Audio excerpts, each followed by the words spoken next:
Coming up, the state of Oklahoma arrests 2 people in connection with a recent murder. And 5th graders at McKinley Elementary get a college education.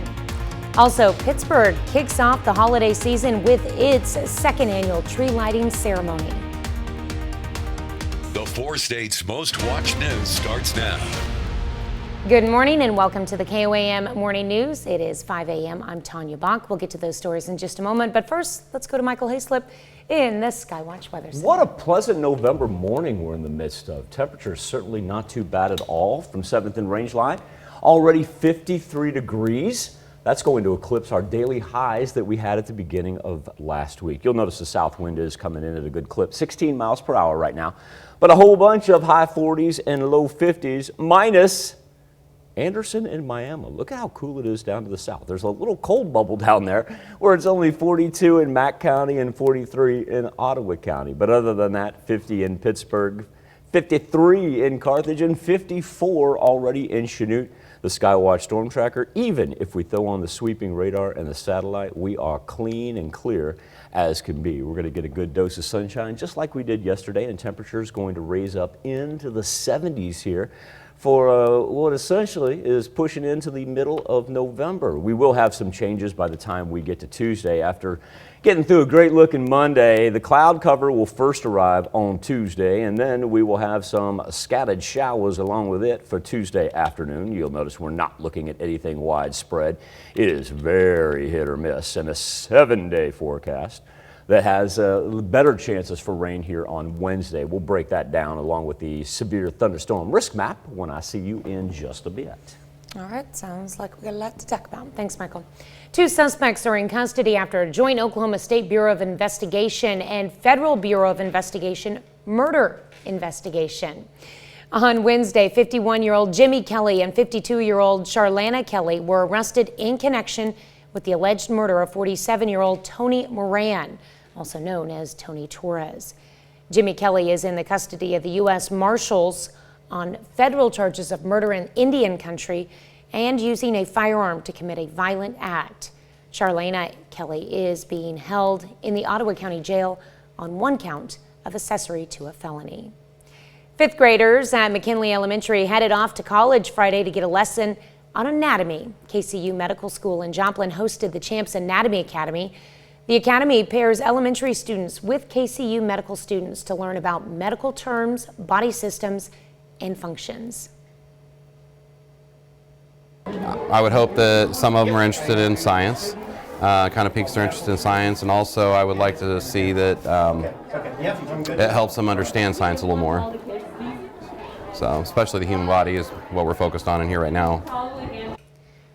The Champs Anatomy Academy is a 6-week program. 2 Southeast Kansas communities host Veterans Day parades ahead of the day set aside for honoring those who served. We start in Galena, where the Lions Club hosted a parade at 9:30 Saturday morning. Local first responders and the Missouri National Guard out of Joplin took part in the parade along Main Street. Organizers say it's a great way for the community to give back to those who served. Everyone still loves their country, still loves the community, and they want to come out and support everything they can. And the veterans who fought for freedom and liberty, and and for everything that a lot of people take for granted anymore.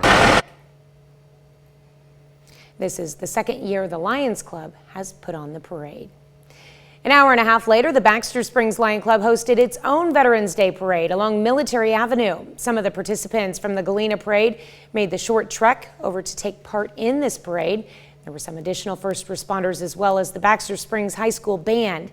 The Missouri National Guard also came up for this parade, and for them, it's an honor to see other veterans. Well, for us, seeing them, it shows relativity. So we look upon them because they served before us and they've helped out the community. They've served, they've done their part. Following the parade, a special ceremony was scheduled at the Veterans Memorial in Baxter Springs.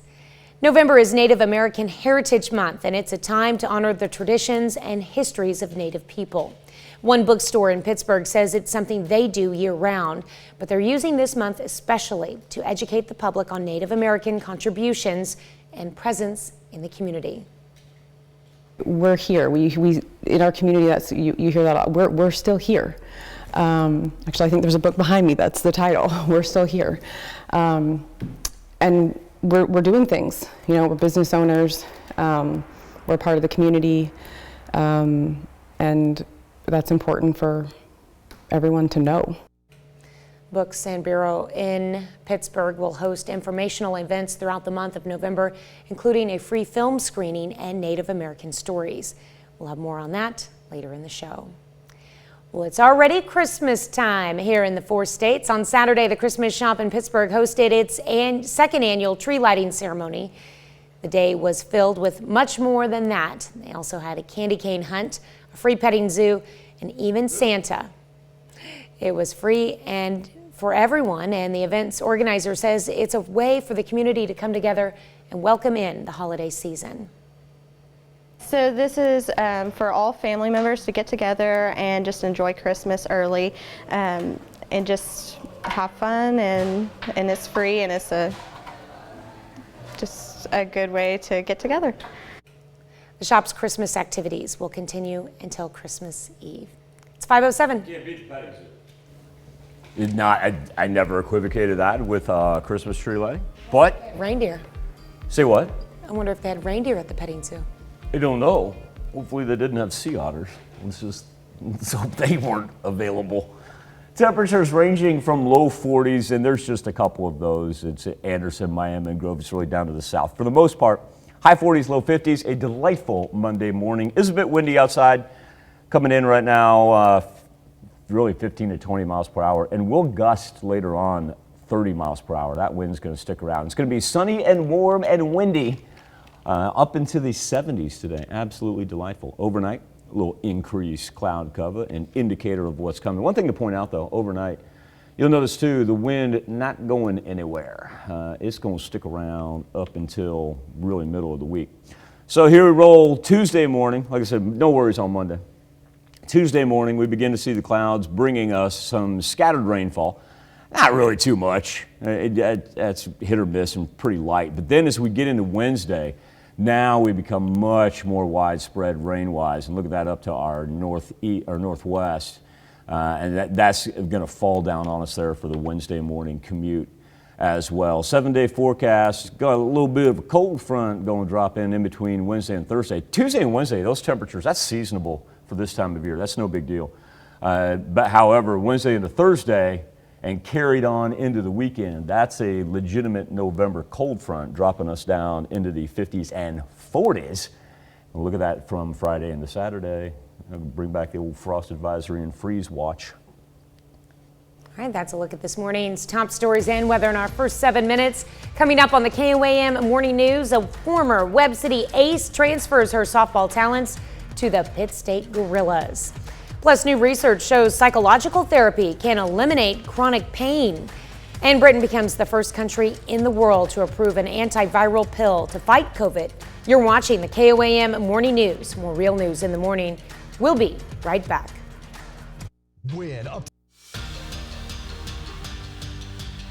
Former Webb City standout Hayden Berry is joining the Pittsburgh State softball program. Berry announcing she'll be transferring from Central Missouri to join the Gorillas. Berry was an All-State pitcher at Webb City and was the COC Player of the Year in both her junior and senior seasons for the Cardinals. First round of the Kansas Jayhawk Conference playoffs began over the weekend. The top-seeded Coffeyville Red Ravens hosting the Butler Grizzlies after Butler ended up having games count as losses for using an ineligible player. Coffeyville won the regular season matchup between the two teams as the Red Ravens strike first. That was Jackson Thompson to Chris Bellamy in the end zone. And then, despite being the 8th seed, remember, Butler's pretty good. Gavin Screws finds Darius Lassard over the middle, tied at 7. Second quarter, Screws connects with Carter Johnson for a touchdown. Red Ravens trail by 13 at the half, and Butler just kept on rolling in the second half. Take down the Coffeyville 48-7.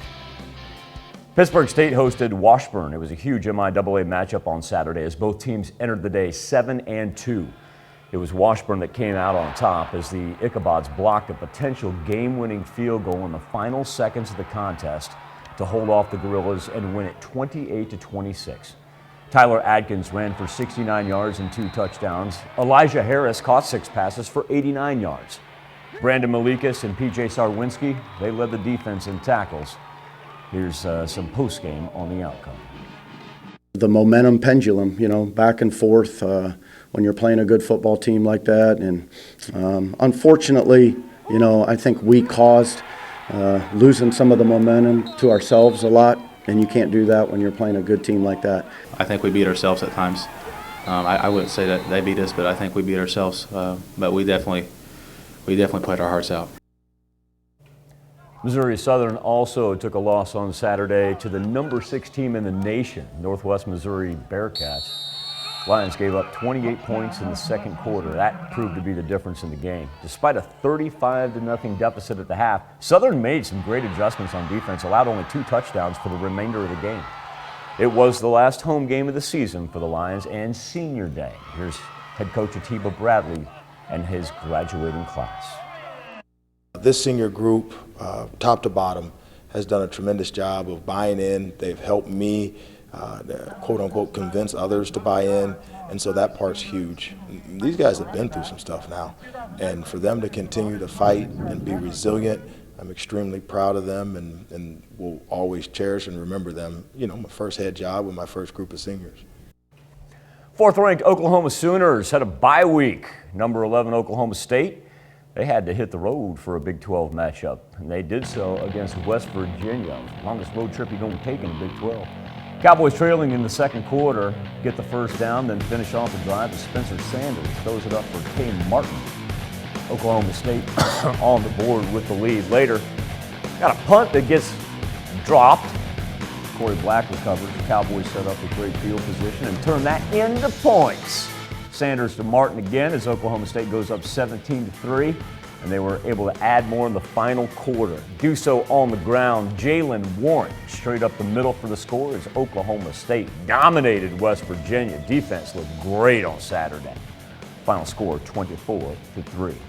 Now the Chiefs aim to string together back-to-back wins and do so for the first time this season. Got to play at home against the Green Bay Packers, and of course the narrative was Green Bay without Aaron Rodgers due to COVID-19. All right, so first quarter, Patrick Mahomes connects with Travis Kelce. We got Travis Kelce sighting. Chiefs take an early 7-0 lead. Nearing halftime, Green Bay goes for it, 4th and 5, and Chiefs defense comes up with the stop. All the Chiefs did was just absolutely blitz Green Bay all day long. Fourth quarter, Delarius Sneed. No, there we go. We'll get to the fourth quarter where Jordan Love gets picked off by Delarius Sneed. And, it was just one of those days for Love. That's what happens. You show up as a quarterback making your first career start behind Aaron Rodgers. You don't get a whole lot of touches in practice. Chiefs give the Packers their second loss of the season. And, as we mentioned, the Chiefs finally put together back-to-back wins, stay above 500, 13-7 your final. Those last drives that we've had these last 2 weeks, guys came to play and they stepped up when their number was called. And so, obviously, we're not playing offensively the way we wanted to and the way we expect to, but we're finding ways to get wins. The defense is playing great football. Special teams is doing a great job. And then until we find that same mojo that we've had for so long, we're still battling through. Guys are stepping up and making plays to win football games. A post-game look's got a true 1980s Michael J. Fox Back to the Future vibe to it with the open long sleeve shirt and the black shirt underneath. I'm kind of digging that.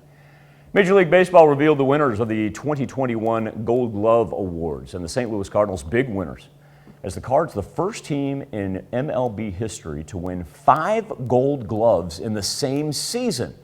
Paul Goldschmidt, he won it at first base. Nolan Arenado, no surprise there, he won his 9th Gold Glove at third base. Now, how about this? Tyler O'Neill, he got one for left field. Tommy Edman and Harrison Bader, first-time winners. Essentially, your entire National League Gold Glove outfield was made up of St. Louis Cardinals. Well, the Kansas City Royals, they brought home some hardwood as well. Andrew Benintendi, he earned his first Gold Glove, and Michael A. Taylor, he won a Gold Glove as well. Still to come on the KOAM Morning News, Nicaraguans living in Spain take to the streets of Madrid to protest the presidential election But not the one in Spain, the one that's taking place thousands of miles away in their home country. And a check on our 7-day forecast when the KOAM Morning News returns.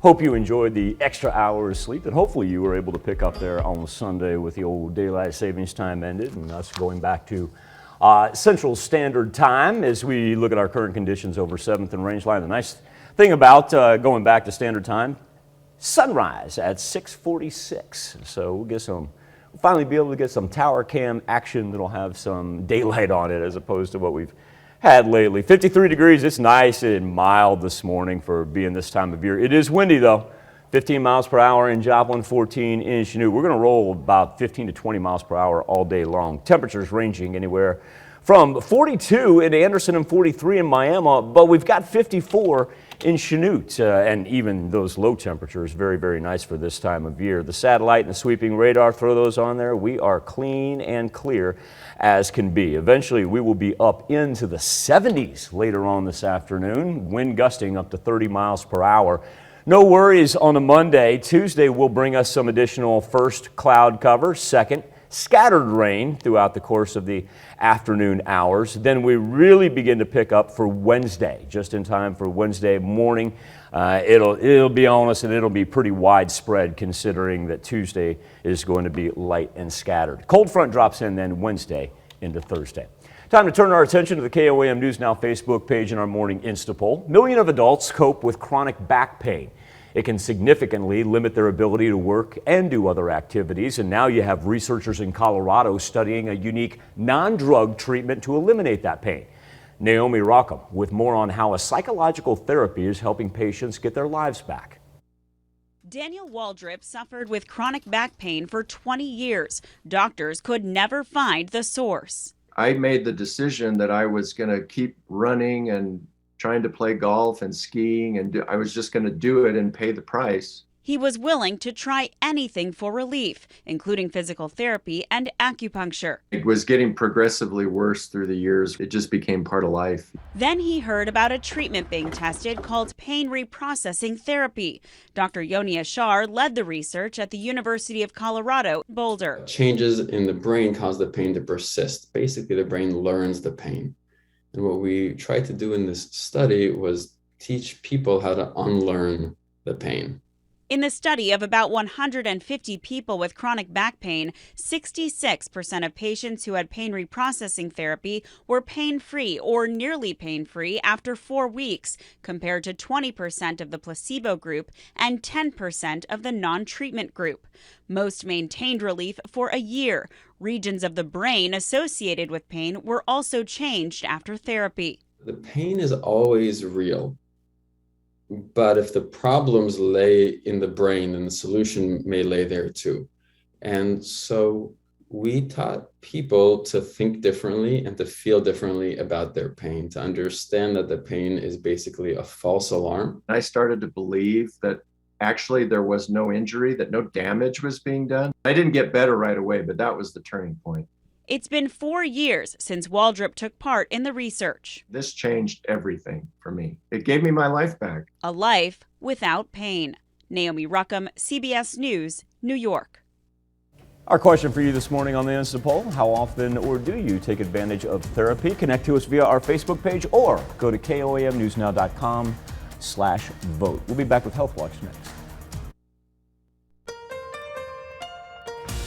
Topping Health Watch this morning, Britain has become the first country in the world to approve an antiviral pill designed to fight COVID-19.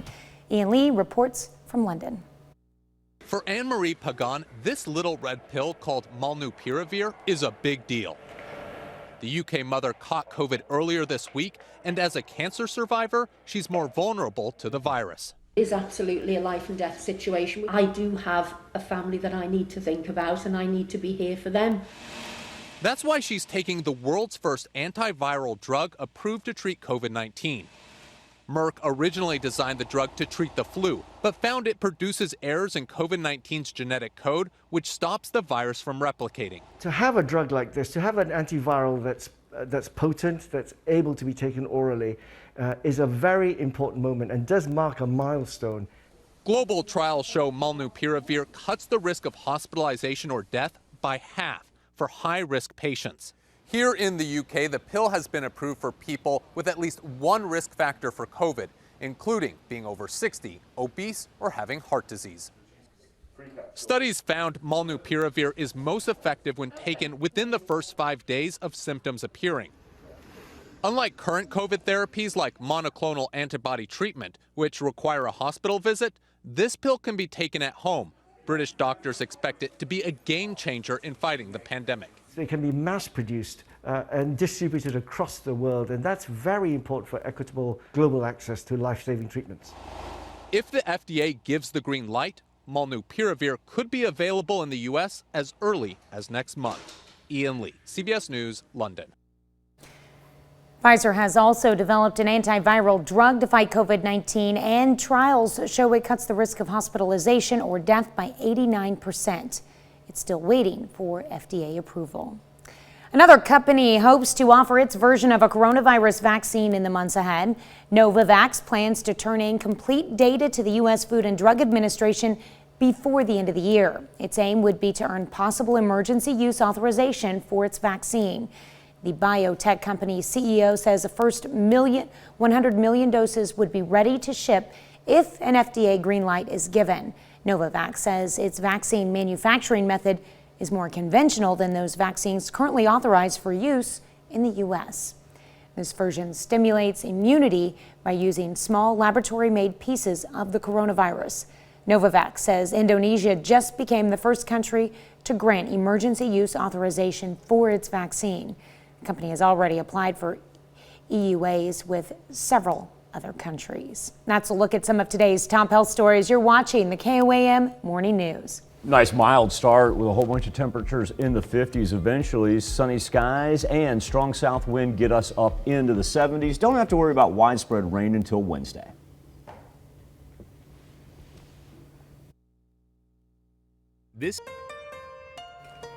Coming up, the state of Oklahoma arrests 2 people in connection with a recent murder. And 5th graders at McKinley Elementary get a college education. Also, Pittsburgh kicks off the holiday season with its 2nd annual tree lighting ceremony. The 4 states' most watched news starts now.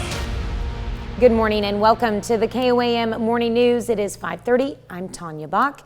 We'll get to those stories and much more in just a moment. But first, let's go to Michael Hayslip in the Skywatch Weather Center. Just a delightful Monday morning. As a matter of fact, Tanya, the temperatures that we're seeing right now in certain places eclipse our highs that we had Monday, Tuesday, and Wednesday afternoon of last week.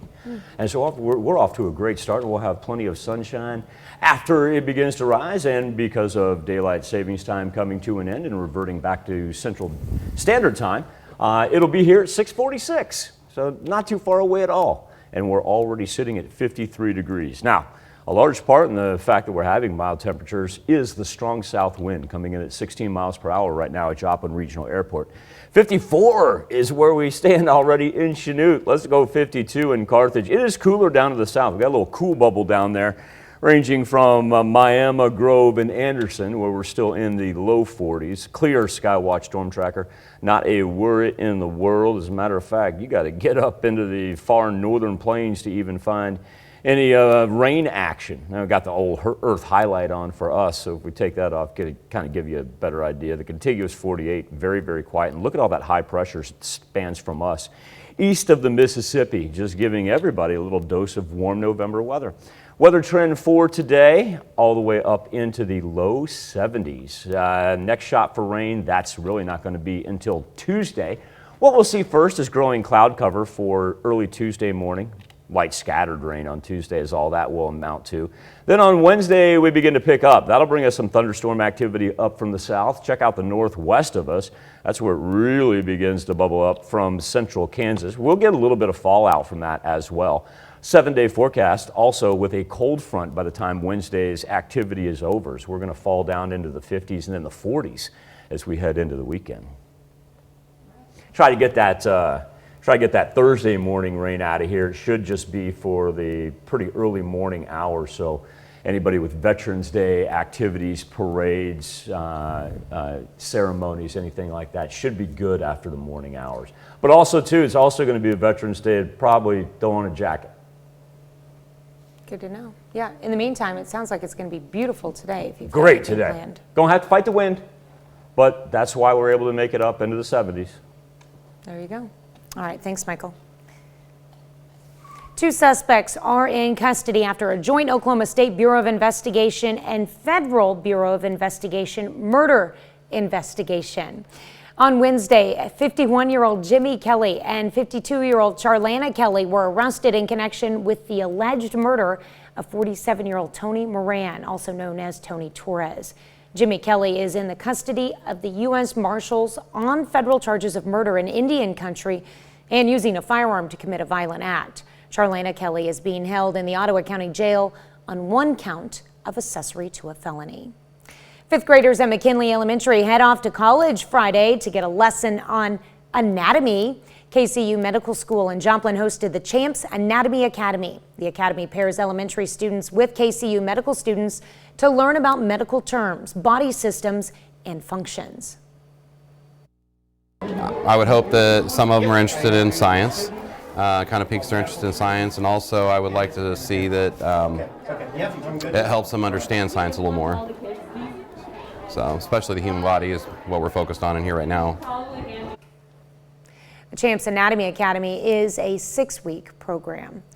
It's already Christmas time here in the 4 states. On Saturday, the Christmas Shop in Pittsburgh hosted its 2nd annual tree lighting ceremony.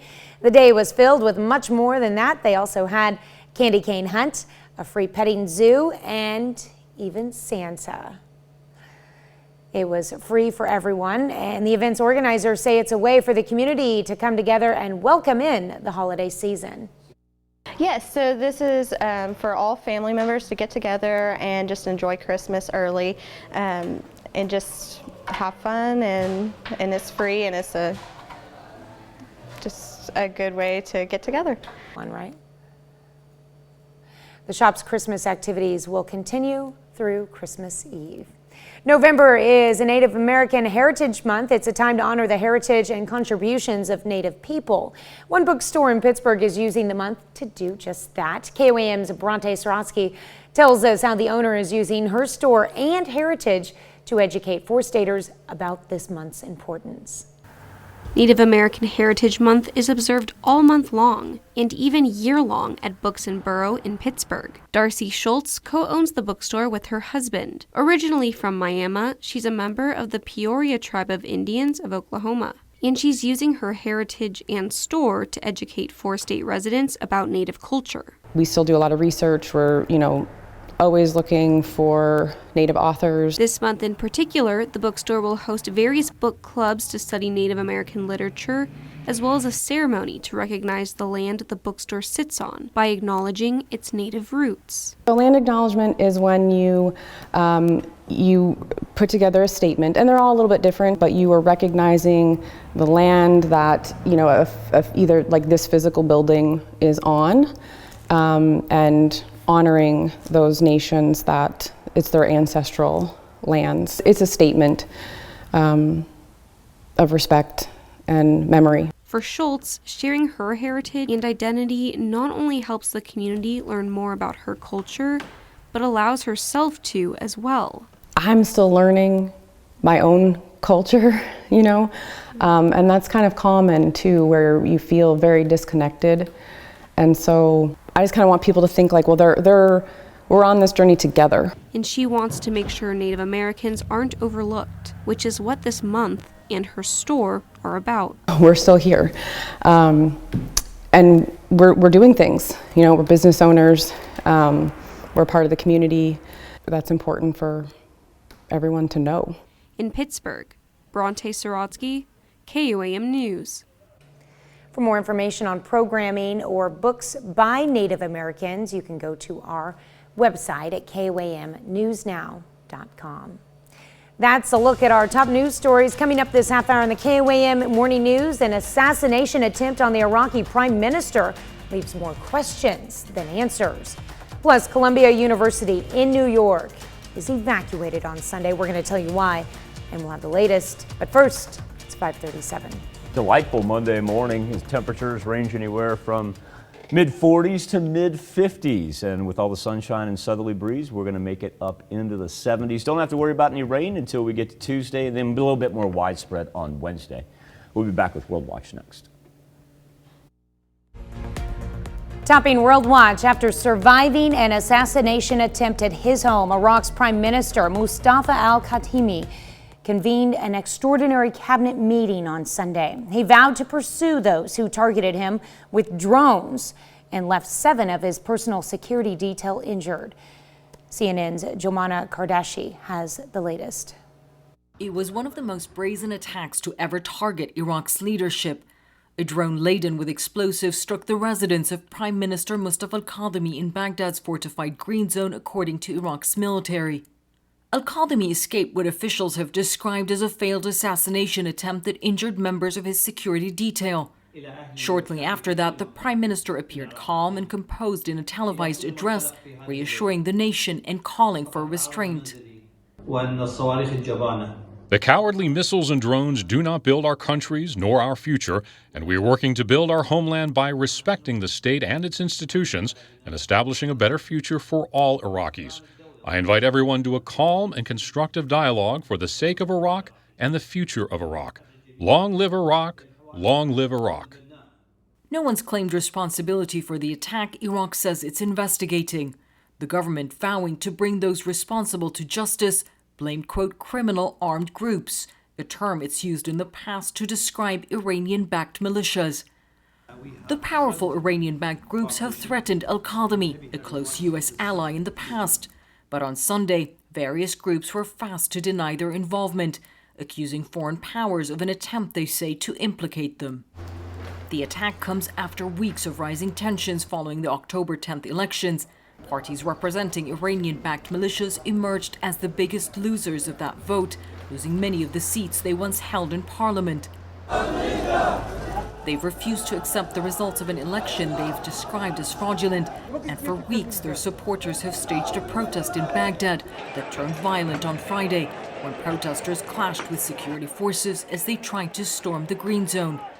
Militia leaders accused the government of targeting peaceful protesters and vowed revenge following the death of a demonstrator. The Iraqi government, for the most part, has failed to hold these heavily armed Iranian-backed groups accountable for crimes they've been accused of committing in the past. The government's really tried to avoid an escalation and a confrontation with these groups, but that may no longer be an option, with Iraq's democracy and its constitutional process now at stake. Jomana Kardashi, CNN, Istanbul. Well, dozens of Nicaraguans who live in Spain took to the streets of Madrid on Sunday to protest against the presidential election taking place in their home country. Their intention was to express their disapproval of President Daniel Ortega and the election, claiming it is illegitimate. Ortega and his wife, Vice President Rosario Murillo, have denied all criticism of the election posed by international organizations.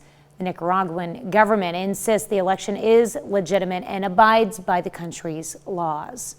That's a look at some of your biggest headlines from around the world. Let's toss it over to Michael for our Something to Talk About. Thank you, Tanya. This morning on the KOAM News Now Facebook page and our morning Insta poll, chronic pain and therapy, as millions of adults excuse me, deal with this on a daily basis. And now in Colorado, they're looking at a new experimental way to deal with chronic pain and do so without drugs. Our question to you this morning: how often do you take advantage of therapy? Right now, 70% of you say never had to, and hey, I'm happy to hear that, that the old body's functioning. All right, not gonna lie to you, had to move some appliances this weekend. I'm feeling it. I'm feeling it big time. You can make your voice heard each and every morning by going to our Facebook page, KOAM News Now, or if you want to go straight to the poll, KOAMnewsnow.com/vote. We'll be right back after this. Here's a check of today's top headlines, the news you need to know before you head out the door. Operation Christmas Child held a donation lunch Sunday in Nevada. Each year, the organization raises money and collects items for children in need to ensure they have a good Christmas every year. Sunday's taco lunch helped collect items for kids ages 2 to 9 and cash to help with shipping fees. It also allowed folks to learn more about Operation Christmas Child and its mission. U.S. Senator from Missouri Roy Blunt is making his way around the Show Me State, highlighting a bill he's sponsoring aimed at conservation. Senator Blunt says the Recovering America's Wildlife Act would support the long-term health of fish and wildlife habitats all across America by investing in proactive, on-the-ground conservation work. As part of his tour, he stopped by the Washashi Prairie in Asbury on Friday. The Baxter Springs Police Department is asking for residents to make sure their addresses are clearly marked. Officers say they've had some difficulty recently locating homes that have requested emergency help. City ordinance says addresses must be clearly marked using contrasting colors, and those addresses must be at least 3 inches in size. A Newton County High School senior is using her art to help others. Kristen Coffey is calling on her YouTube viewers to commission drawings for donations to St. Jude's Children's Hospital. She'll create the drawing for a $5 donation, and thus far she's raked in $3,000 in just 3 weeks. That's a check of today's top headlines, the news you need to know before you head out the door. All right, so the daily almanac for this November the 8th would put our average high around 62 degrees. We're going to blow past that, probably be about 10, 11 degrees warmer. This is going to be a great Monday. 53 degrees is where we stand in Joplin right now. We are putting up with a good south wind. It's coming in at double digits abound, and later on this afternoon it's going to gust up to 30 miles per hour. But that's also, too, while we're having the really nice temperatures. Sunrise, because we are done with daylight savings time and we're back to Central Standard Time. Sunrise is going to be at 6:46. And like I said, take those mild temps and easily warm up into the 70s. You'll notice it's still a little bit cooler down to the south, 43 in Anderson. Miami's already bumped up 2 degrees, up to 45. And we've been as warm as 54 already in Chanute. As far as the Skywatch Storm Tracker goes, it's not only clear here. Take a look at the old continuous 48. Jet stream coming off the Pacific and feeding us some nice southwesterly temps is just absolutely wonderful. And it also, too, it keeps that little bit of snow and rain that we see from Utah into South Dakota up to the far north of it. It's an extremely quiet 48. It is great. As a matter of fact, there's nothing even shows up on the old severe thunderstorm risk map this morning. Afternoon planner going to push us up into the low, even mid 70s. Now, overnight, here's where the cloud cover begins to develop because we've got some midweek changes on our hands for certain. First thing we'll do is with the clouds will come some scattered rain that will begin really Tuesday afternoon. And this really doesn't amount to much. You'll notice we don't even see really anything pop up. But then as we work from Tuesday night into Wednesday morning, number one, we get some lightning and thunder activity, and it gets much more widespread up to our northwest. That's a good system that's working through central Kansas, and we'll get a little bit of fallout from that. But most of it should stay down to our southwest. That's your severe thunderstorm risk map for Wednesday into Thursday. I want to point out our days there because that's very important. Now, we are going to follow that up with a cold front that's going to drop us below seasonable temps. As a matter of fact, look at those on Friday and Saturday. And overnight low is getting really close to the freezing mark as well. Of course, we'll keep you apprised of all things on the Skywatch weather app. Coming up, the state of Oklahoma arrests 2 people in connection with a recent murder. And 5th graders at McKinley Elementary get a college education. Also, Pittsburgh kicks off the holiday season with its 2nd annual tree lighting ceremony. The 4 states' most watched news starts now. Good morning and welcome to the KOAM Morning News. It is 6 a.m. I'm Tanya Bach. We'll get to those stories and much more in just a moment. But first, let's go to Michael Hayslip. Say what you want about daylight savings time. Well, it feels like it's a 50-50 split anymore about people that are in favor of it or keeping it or just keeping standard time as well. One thing from my selfish perspective is I like it when we revert back to standard time because I can finally utilize our sky cameras. Oh, yeah. You have to remember, at the end of daylight savings time, they're just about useless through the course of the show because it's dark everywhere. And so with that being said, here we are live outside of Television City with the beginning to break out there on the horizon. From 7th and Range Line, 54 degrees is where we stand, just a little light cloud cover. Look at that wind though. We had a 25-mile-per-hour gust measured at Joplin Regional Airport, but also too, that's why we've got our warmer temperatures. Still got that cold bubble down to the south. Miami's been here, there, and everywhere. We've gone from 43 to 45, now down to 41. Anderson's taking a little bit of a bump up. Chanute and Carthage look like our clubhouse leaders right now at 53 degrees. Oh, take that back. Joplin's at 54, so right behind Joplin is Chanute and Carthage. Skywatch Storm Tracker, clear as can be. We're going to have a nice, pleasant day. Just a windy one, as it is going to continue to whip in at 15 to 20 miles per hour. Overnight, that's where we'll see the cloud cover begin to increase. And on Tuesday, we are going to bring some light scattered rain. Not everybody's going to see rain. That's for sure. It just kind of blows right through. Now, Wednesday, here's where we get a little bit more widespread. And our accumulation numbers aren't looking too impressive, but we are going to have a little thunder and lightning associated with that as well from Wednesday all the way into Thursday morning. Clear off for Veterans Day. So if you have activities, ceremonies, parades, should be good for the latter morning and afternoon hours. But you also going to need a jacket, because that Wednesday system does bring us a cold front from the north that'll drop our temperatures down into the 40s to finish off the work week and head into the weekend. Yeah. Well, enjoy the first part of the week anyway, while it's still warm. So if Joplin's at 54 right now, that eclipses our highs, afternoon highs, from Monday, Tuesday, and Wednesday of last week. We only got to 53. That's as warm as we got to begin last week. I'm going to do what I did yesterday. Open up my windows, just get some fresh air through everything.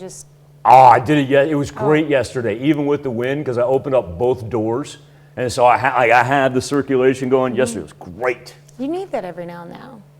Yeah. What are you trying to say? Like I need air freshener in my house? No, everybody does. Oh, I thought you were singling me out. No. Oh, I felt like I was put on the spot. My house needed it. Definitely. All right, thanks, Michael. Well, 2 suspects are in custody after a joint Oklahoma State Bureau of Investigation and FBI murder investigation. On Wednesday, 51-year-old Jimmy Kelly and 52-year-old Charlana Kelly were arrested in connection with the alleged murder of 47-year-old Tony Moran, also known as Tony Torres. Jimmy Kelly is in the custody of the U.S. Marshals on federal charges of murder in Indian country and using a firearm to commit a violent act. Charlana Kelly is being held in the Ottawa County Jail on 1 count of accessory to a felony. Joplin's Mercy Hospital will host a kids vaccination clinic in just over a week, and that'll be on Saturday, November 13th from 8 a.m. to 4 p.m. They'll have 300 doses of the Pfizer vaccine available. The clinic is by appointment only. You can find a link to set up an appointment in this story on our website at koamnewsnow.com. 5th graders at McKinley Elementary head off to college on Friday to get a lesson on anatomy. KCU Medical School in Joplin hosted the Champs Anatomy Academy. The academy pairs elementary students with KCU medical students to learn about medical terms, body systems, and functions. I would hope that some of them are interested in science, kind of piques their interest in science, and also I would like to see that it helps them understand science a little more. So, especially the human body is what we're focused on in here right now. The Champs Anatomy Academy is a 6-week program. 2 Southeast Kansas communities host Veterans Day parades ahead of the day set aside for honoring those who served. We start in Galena, where the Lions Club hosted a parade at 9:30 Saturday morning. Local first responders and the Missouri National Guard out of Joplin took part in the parade along Main Street.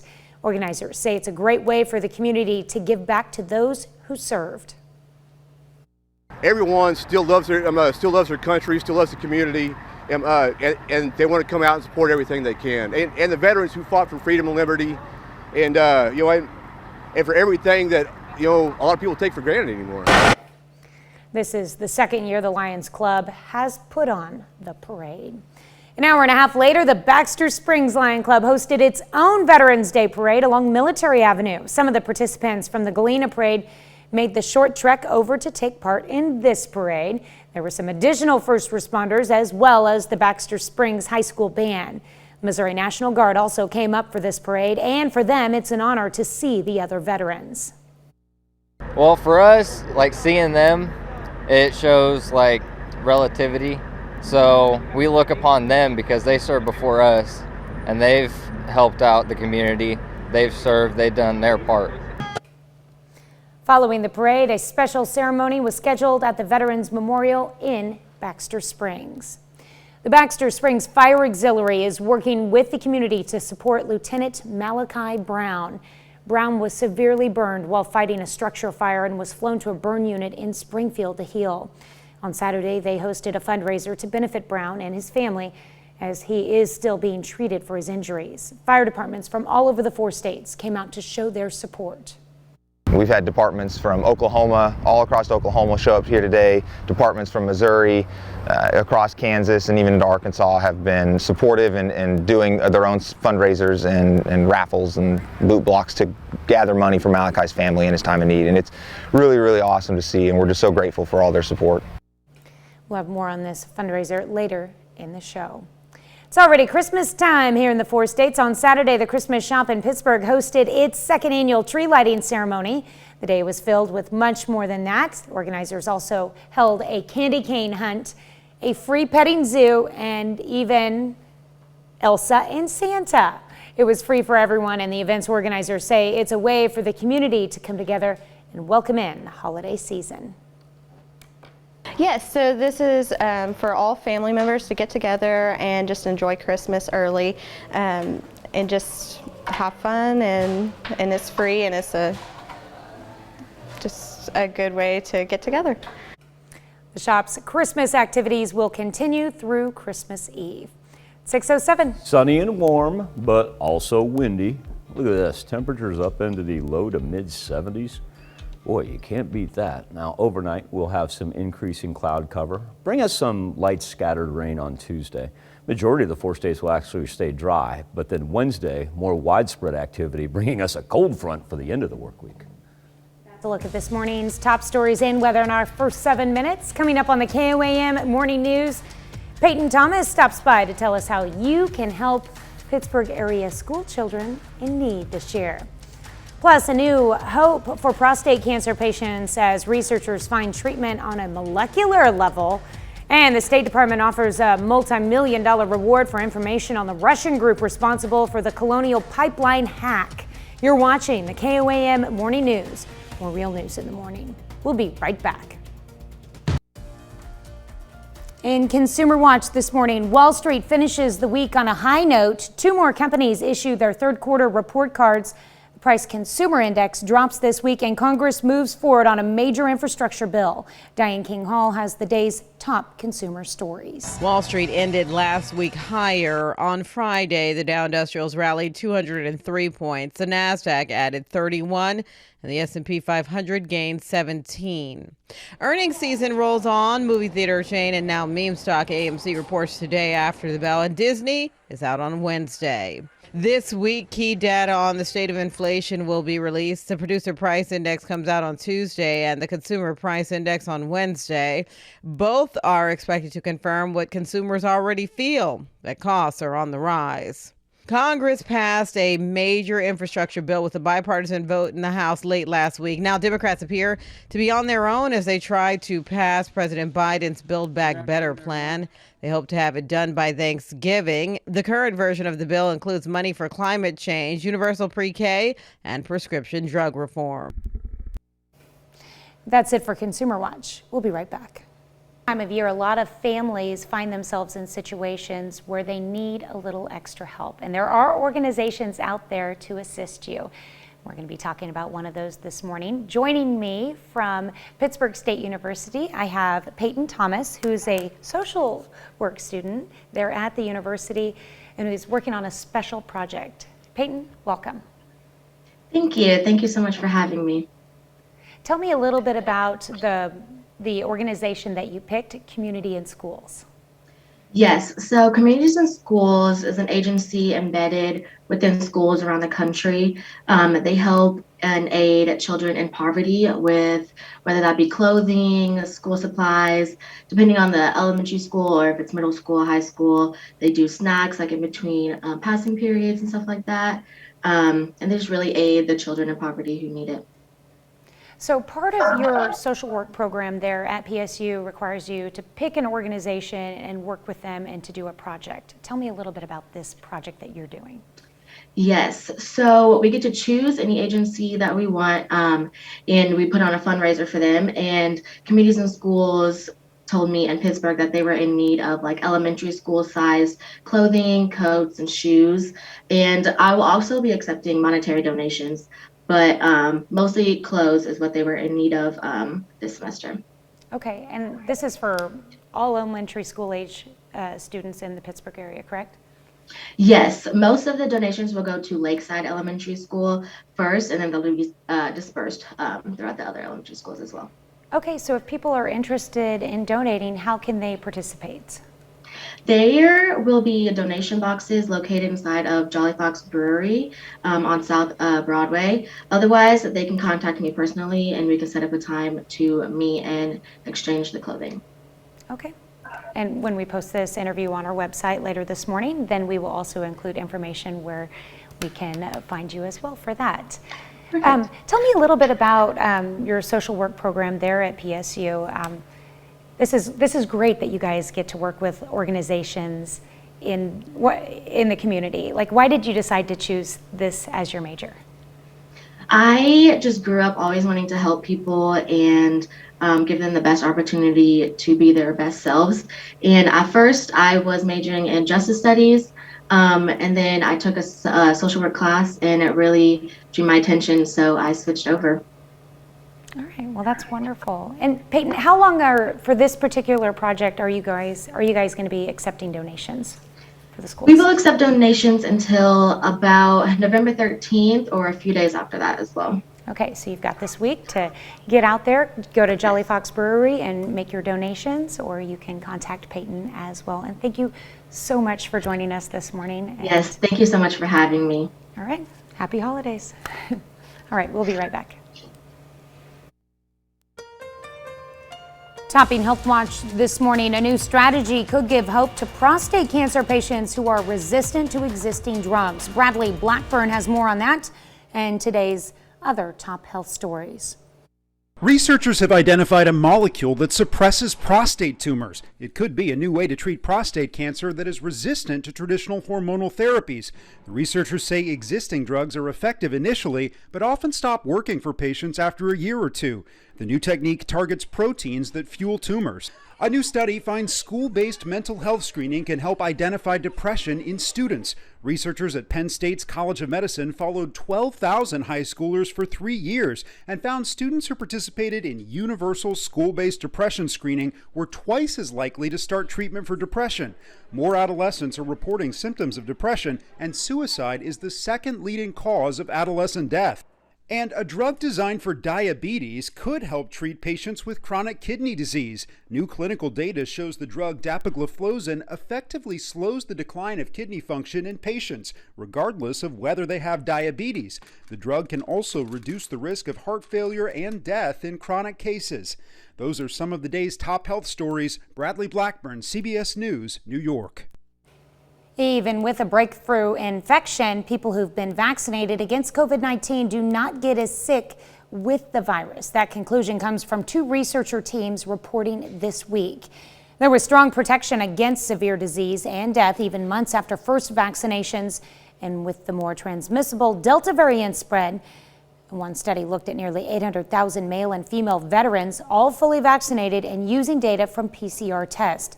It did find a significant drop-off in vaccine efficacy against mild and asymptomatic infection from 80% to below 50% over 8 months' time.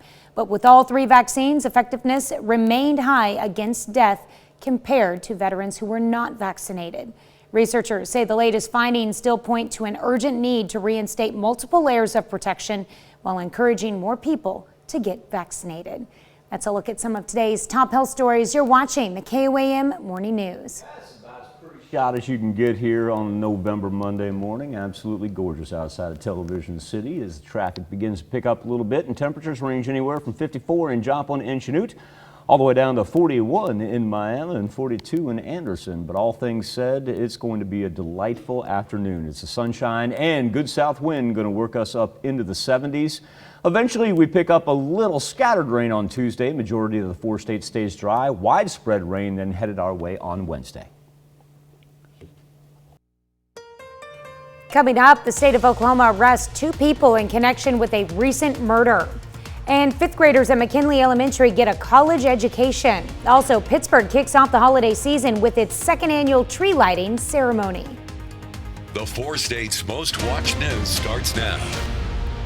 Good morning and welcome to the KOAM Morning News. It is 6:30. I'm Tanya Bach. We'll get to those stories and much more in just a moment. But first, let's go to Michael Hayslip in the Skywatch weather. What's the last song that you had stuck in your head? You don't want to know. Why? I wouldn't have asked if I didn't want to know. It was a rap song with not so great of lyrics, so I'm not going to repeat it. That's okay.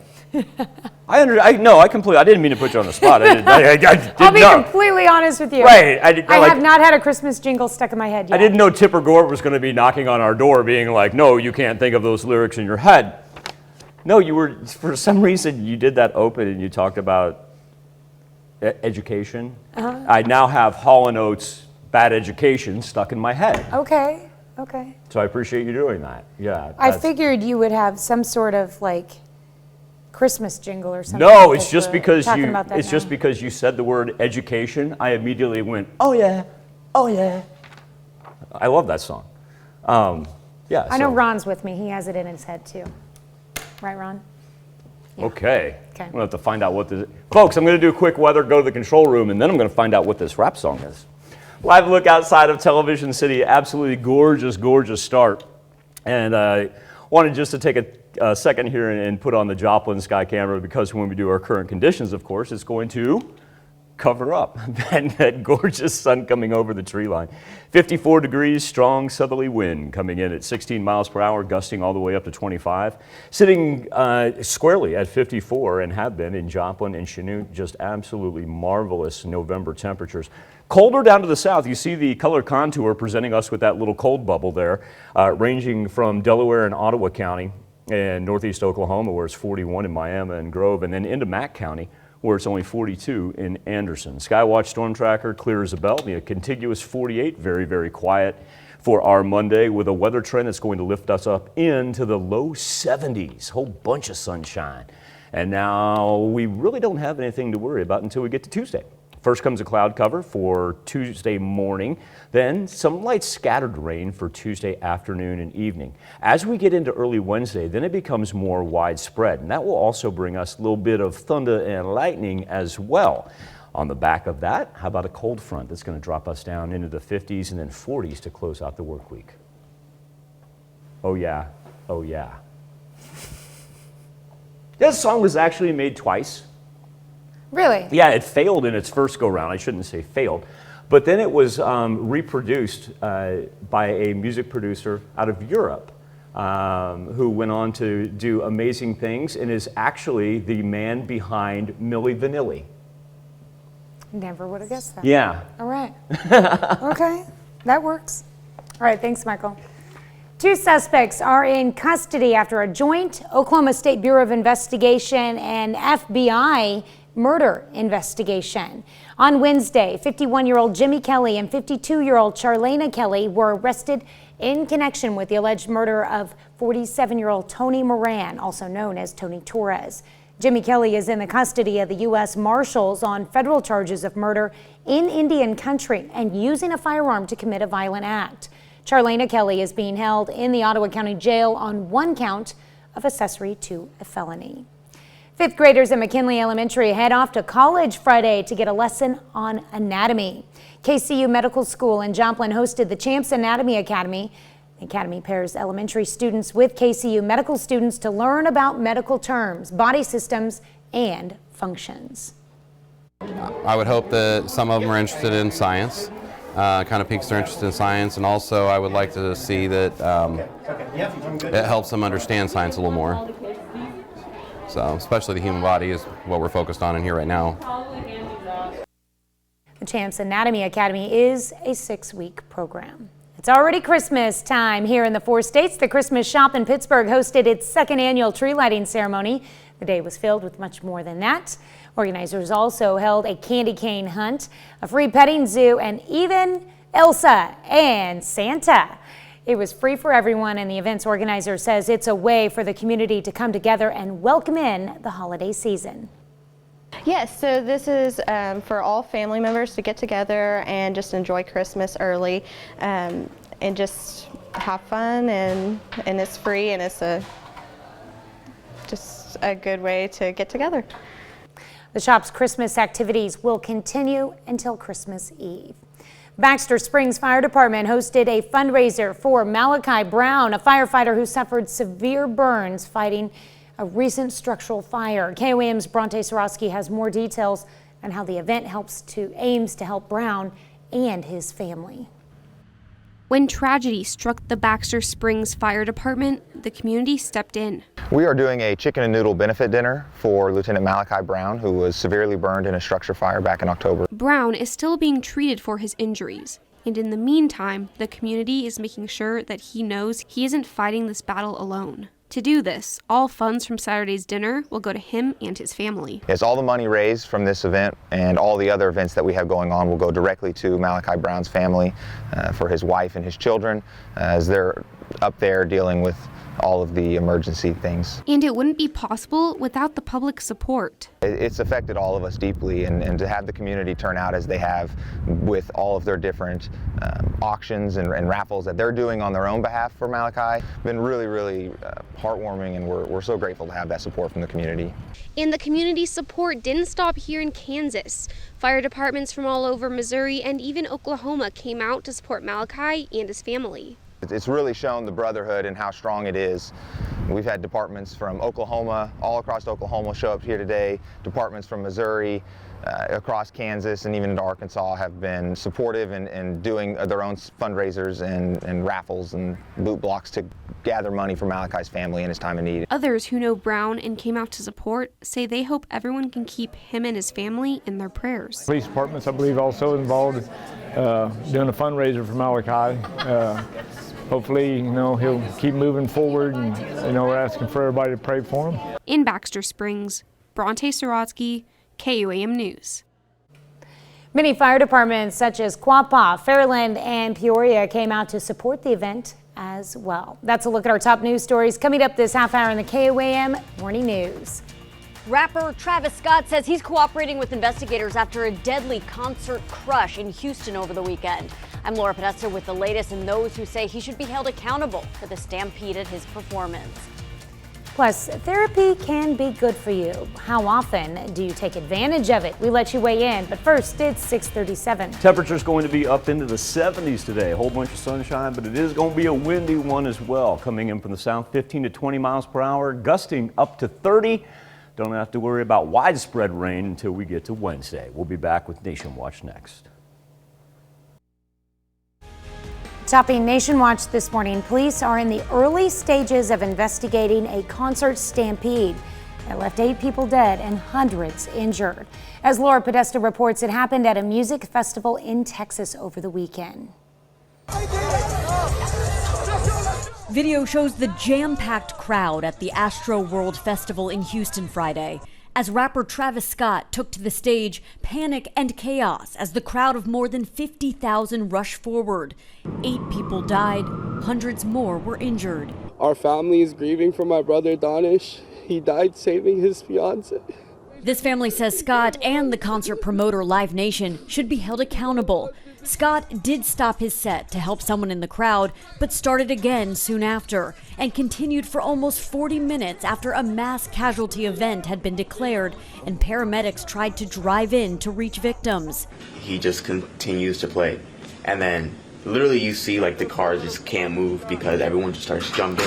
The rapper released a video statement on his Instagram page saying he was unaware of the situation in the crowd. We're actually working right now to identify the families so we can help assist them through this tough time. Scott also said he's cooperating with the Houston Police and Fire Department. The fire chief insists the event cleared out quickly following the tragedy, proving exits were open. The doors were kept open, unobstructed. That was our assurance. what we're looking into is what caused the crowd surge, what led to the crowd surge and those incidents. Houston's mayor told the New York Times Astroworld had more security than the World Series. Laura Podesta, CBS News.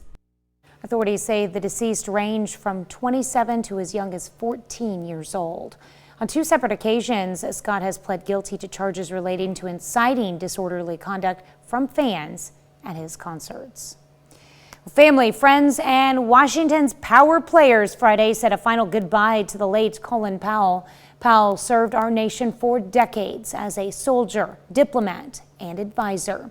He was the first black man to hold jobs as National Security Advisor, Chairman of the Joint Chiefs of Staff, and Secretary of State. Friday's service, another former Secretary of State paid tribute to Powell. That's a look at today's top national stories. Let's check back in with Michael for something to talk about. Thank you, Tanya. This morning on the KOM News Now Facebook page and our morning Insta poll, we're discussing chronic pain and therapy as millions of adults deal with chronic back pain on a daily basis. It affects every aspect of their lives, work, mobility, daily activities, and the source can be difficult to diagnose, which makes it difficult to treat. Researchers at the University of Colorado, they're beginning to take a different approach to pain treatment. It's a form of what they call pain reprocessing therapy, teaching the brain to unlearn chronic pain, doing so without drugs. Our question for you this morning is, how often do you take advantage of therapy? 62% of you have never had to. 28% of you say, yeah, doing it monthly. And then we've got 5% on daily and weekly. You can make your voice heard each and every morning. You can either connect to us via our Facebook page, KOAM News Now, or if you'd like to go directly to the poll, KOAMNewsNow.com/vote. We'll be back with birthdays and anniversaries right after this.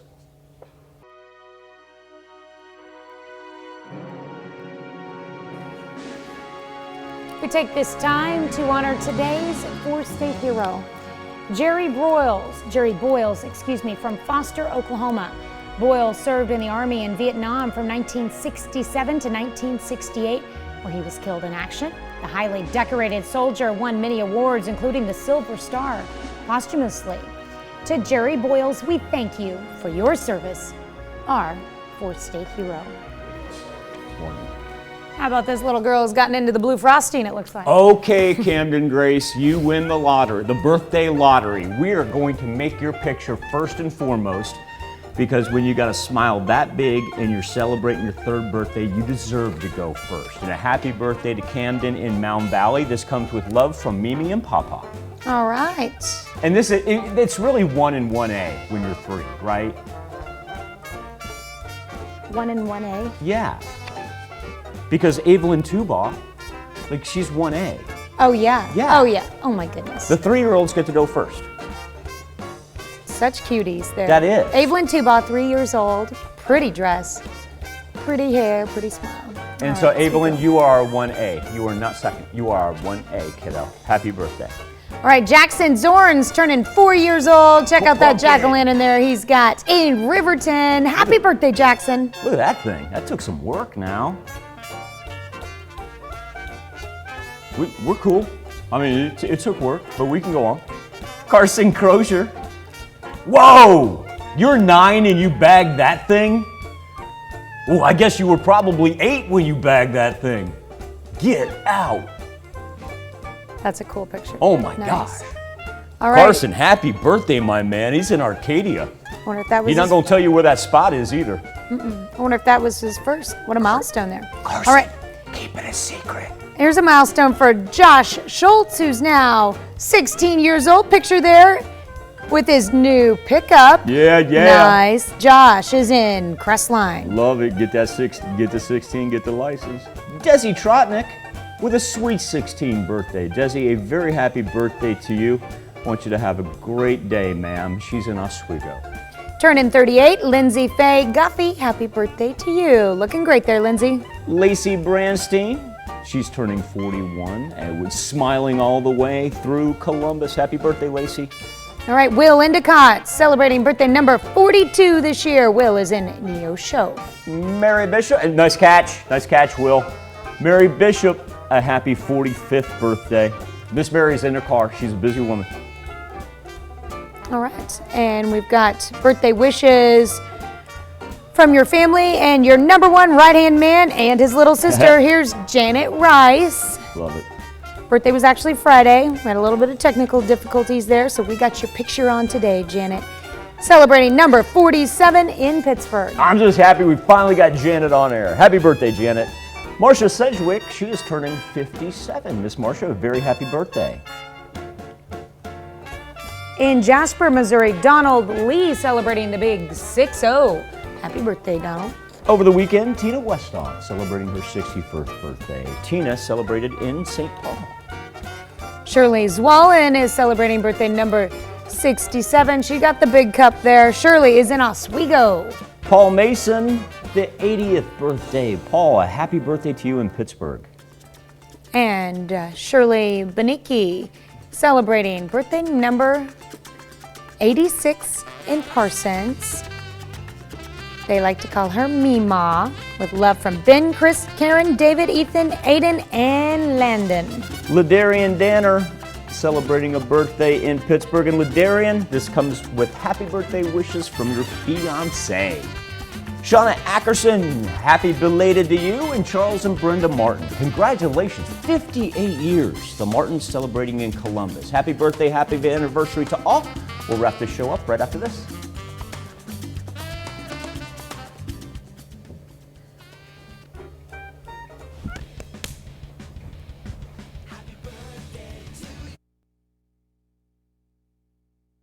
We'll come back and do this at noon.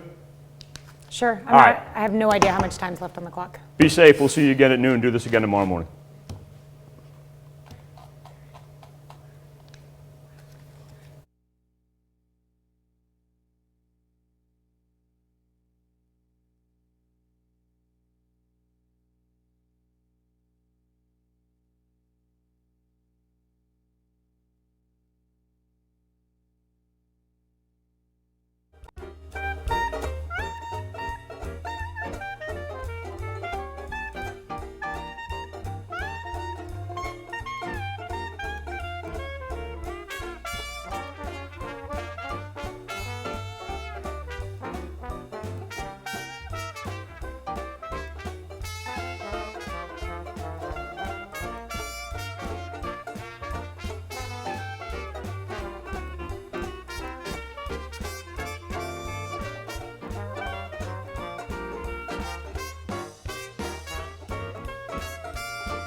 Here's a check of today's top headlines, the news you need to know before you head out the door. Operation Christmas Child held a donation lunch Sunday in Nevada.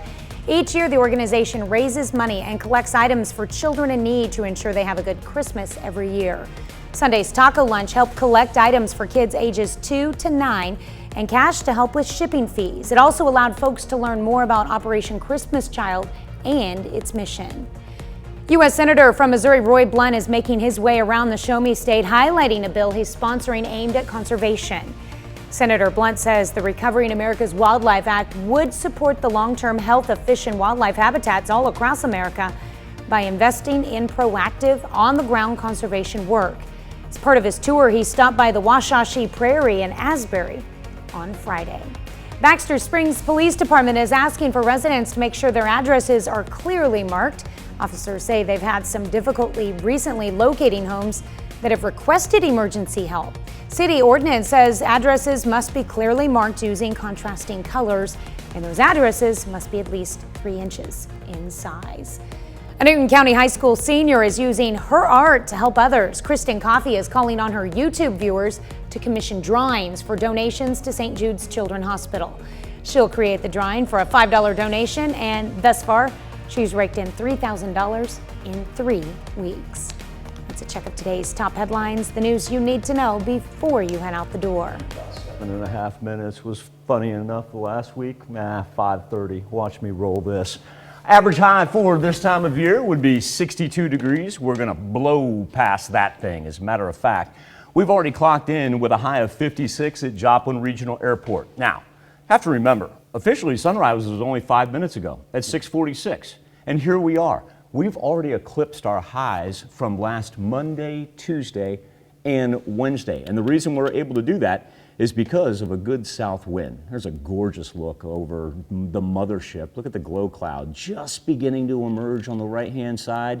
And there we are with the pink cloud cover over 7th and Range Line. Let's talk a little bit about our wind here, because it's coming in at 16 miles per hour. We've already recorded a gust of 25 miles per hour, and not going to be surprised if we don't see one around 30 miles per hour by the time it's all said and done. Remember, these aren't gust numbers, these are sustained winds. It's a little bit calmer down to the south, and so it's really no surprise that when we talk about down to the south, we see our cooler temperatures. Right now only 41 in Miami and Grove and Jay. Anderson only sits at 43. But then you kick in that wind, you get above that little bubble of cold temps right there, and we got everything from the high 40s into the mid 50s. 53 in Carthage, 54 in Chanute, 50 in Pittsburgh. Absolutely delightful. And the Skywatch Storm Tracker just clear and clean as a bell. As a matter of fact, look at the contiguous 48. Ridiculously calm. You got a little bit of snow and rain that tracks all the way from Utah into South Dakota. But that's about the extent of it as the jet stream whips in off the Pacific, and that southwesterly breeze feeds us warm temps. See your ridge right here on the jet, and so everything right there below that, and we're kind of just a little part of that ridge, is going to be abnormally warm for this time of year. And we don't have the trough anywhere. You got to get out here to the Atlantic. You see that little storm system right off the coast. And so it's really going to be a delightful beginning of the work week for not only us, just about for everybody. So we'll go with warm, windy, and sunny today, all the way up into the low to mid 70s. Remember that, what was that average high? 62 degrees? We'll be rolling 72, 73 this afternoon. Overnight, here is our development. Number one, the clouds begin to increase, and with that, because that wind coming in from the south, we're going to pick up a little Gulf moisture. Now Tuesday, it's really not too much. A majority of the 4 states is going to stay dry on Tuesday. Here comes the clouds, and we see just some light scattered rain that wants to roll through there for Tuesday afternoon. So really nothing to speak of. It'll be a little bit cooler, of course, with the clouds, but the nice thing is about the clouds, overnight that'll keep us from getting down to the freezing mark, so no worries about that. Wednesday. Now we begin our developments, because Tuesday night into Wednesday morning, look at how we begin to pick up here. And then as we progress through, not only more widespread rain, some lightning, some thunder with that for our Wednesday morning commute. Check out to the northwest. Look at where that thing begins to originate out there. That's going to be some real heavy rain. Now, our accumulation numbers aren't going to be that great, but you'll also notice that as we get into Wednesday night, everything out to our northwest begins to intrude upon the western edge of southeast Kansas. The severe thunderstorm risk map, and I want to point this out, this is for Wednesday into Thursday. This is not for today, this is Wednesday into Thursday. That marginal category lasts from about the Red River up to the Kansas-Oklahoma state line, and so that's going to be your greatest threat for damaging winds and hail. We get into that lighter green. That's just simply thunderstorm activity. We'll be talking about accumulation numbers 1/2 to 3/4 of an inch by the time we get done with it. I'll give you an idea from the national perspective here about where it begins to bubble up on Tuesday, because Monday and Tuesday relatively calm, but there we see it begin to originate right on the Red River, and then as we work through Wednesday, it gets a little bit larger. And that system actually stretches from central Texas all the way up to Iowa. But it does look like the majority of the hardest rain will stay out to our west. It's a 7-day forecast as well that has a cold front behind that thunderstorm activity. Going to drop us down to below normal temperatures. How about only 58 for Veterans Day? But if you have parades, ceremonies, the whole nine, should be good for the later morning hours and into the afternoon. Look at Friday, Saturday, and Sunday. Ooh, that's a definitive chill in the air to the point where we're only talking high 40s as we push into the weekend. Friday night into Saturday, ooh, getting really close to that magical 32-degree mark.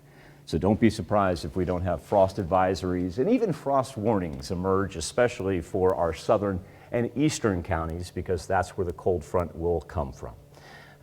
So I think that's all the more reason that you need to get out and enjoy a whole bunch of sunshine and fresh air on what's going to be a delightful Monday. Well, my time's just about up.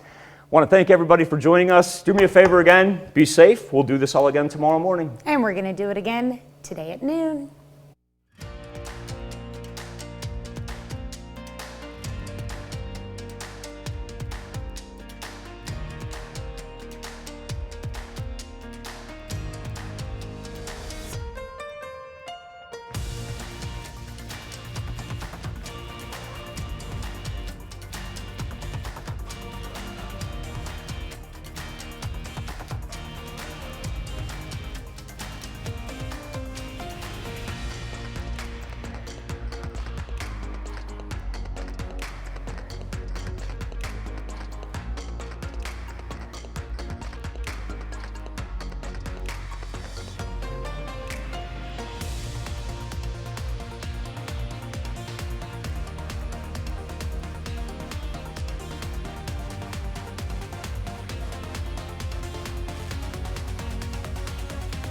Thank you for